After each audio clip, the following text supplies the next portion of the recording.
Welcome to Identify, the news, views and insights from within the events industry. I'm delighted to be joined from Jonathan from Insight 6. And we're going to be talking about one of my favorite subjects, so team and feedback. And I guess in this time where some fortunate businesses are recruiting new people, and we've got lots of people that will be working from home during the lockdown, feedback and communicating with staff is so important. So, Jonathan, what's your views on feedback? Well, there's an old saying, Michael, feedback is the breakfast of champions. And it certainly is. And we've seen massive expanse in our feedback tools as far as businesses just getting to grips, probably for the first time in many cases, around gaining feedback, not only from their customers, which they probably maybe have done traditionally, say once a year, to actually doing it regularly with their teams, especially around well-being and how they're feeling and morale, and also more regularly with customers as well. So it's on a massive growth path, and thank goodness, because if we're not asking people how they feel, or we're not asking clients how we're looking after them, we're not going to improve. So it's crucial. It's really interesting because a subject that we've spoken a lot with our team about is you're very used to the external customer, but there is also the internal customer. And I think it's the first time it's shone a light on how important that level of internal customer service is. Yeah, and it's very hard to deliver a great customer experience to your paying customer if internally morale is down. It's impossible in effect, and we've all experienced it. We would have gone into maybe a retail establishment and the team aren't quite clicking. We're the victims. We're the ones that get with that poor experience. So if we're able to measure internally first to identify how we're feeling about a project. So in your life, in what you do, Michael, let's say you got a massive project going on. If you're measuring during that experience rather than just at the end, the benefits are huge for you. Because I think traditionally we generally always measure at the end. Yeah, that's really interesting.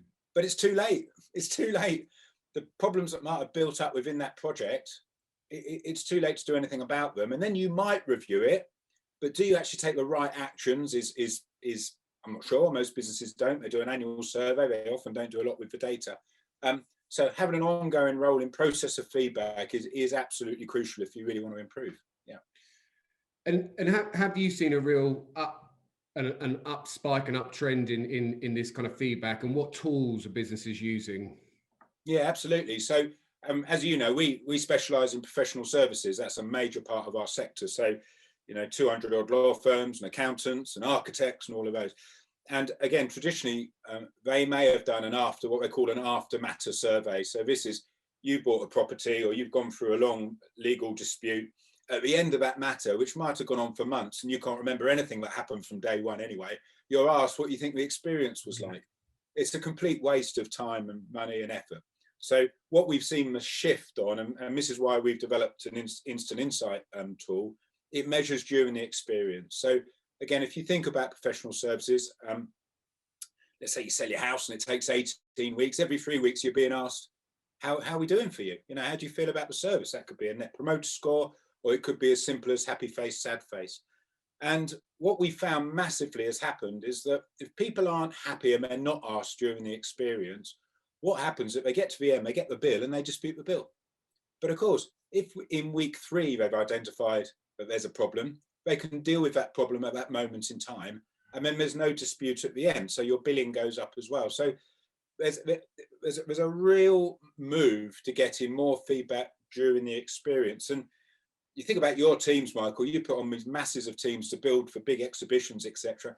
And you do this, but a lot of businesses I'm sure don't, whereby if you're asking your team throughout the experience, how are we getting on today? What hurdles were there today? You're going to find out real easy. You can put it right. So tomorrow, everything is a little bit swifter, a little bit easier. And as a result, morale goes up, teamwork comes together. The benefits are enormous.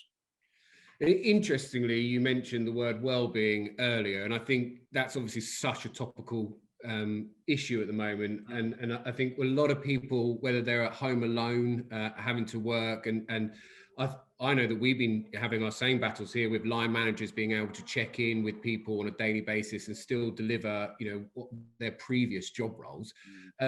So that ability to get feedback, I guess, when you're at home alone is really important, and then acting on it is essential. Yeah, I think if you're working in isolation, you want to feel you're being listened to, and you want to feel loved, don't you? Really, it's all about, great customer experience is about feeling loved. That's as simple as that.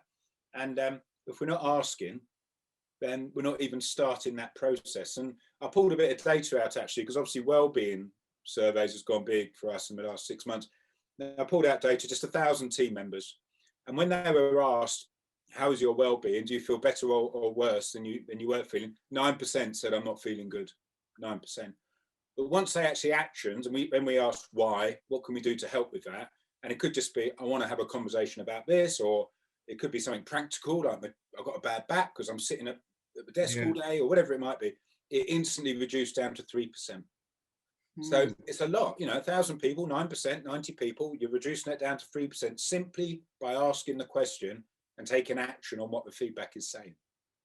Brilliant, because we have been doing that, and I know we've been working with you, and I hope the team would agree that voice being listened to, and your ability to act. It's so you're always got the fear of the unknown, and I think once you start to break down that with feedback, you can action things much quicker and make that difference that you need. And I think now more than any time, I think this lockdown is much harder than the first lockdown. We're definitely seeing that with staff as well. And I think anything that can be done to support your staff will clearly yield a positive return for both the individual and the business alone.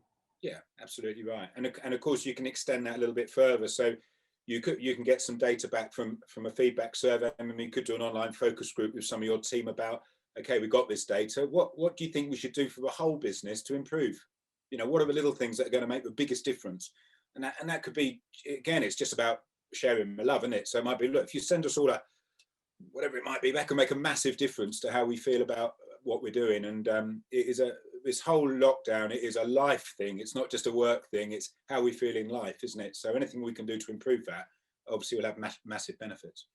Look, I just saw my face in the camera thinking, God, I'm listening to everything that you're saying closely, but it's a good time to end. And I think the one thing I would say is use this time, well. You've got a great captive audience. I think externally in the media, in a lot of the business journals I read, well-being, mental health, communicating with your team, it's at the top of everybody's thoughts. And so, we know that we're getting great response and great uptake and great feedback from it. And I think, we're going to make change for good and permanent change that's going to enhance us even when things return to normal, whatever it may be. Yeah. And is there anything you want to add before you go? But I would just say, it feels like this second lockdown, people are taking a little bit more stock. They're taking a little bit of time. I know, my team, they worked really hard last year. They're pacing themselves perhaps a little bit more this year, which is a great thing. I think we should, because it's going to get customer experience is going to be massive. So for most businesses, now is the time to start planning what your feedback journey is going to be like for the next 2 or 3 years. Get these systems in place now, because if you get them in place now, when you're really busy, you're going to get data every day that's going to help you to manage, improve morale. So don't do it when you're really busy, because you won't do it properly. Do it now while it's a little bit quieter, and that gives you that time and that thought, that thinking time to do it really, really well.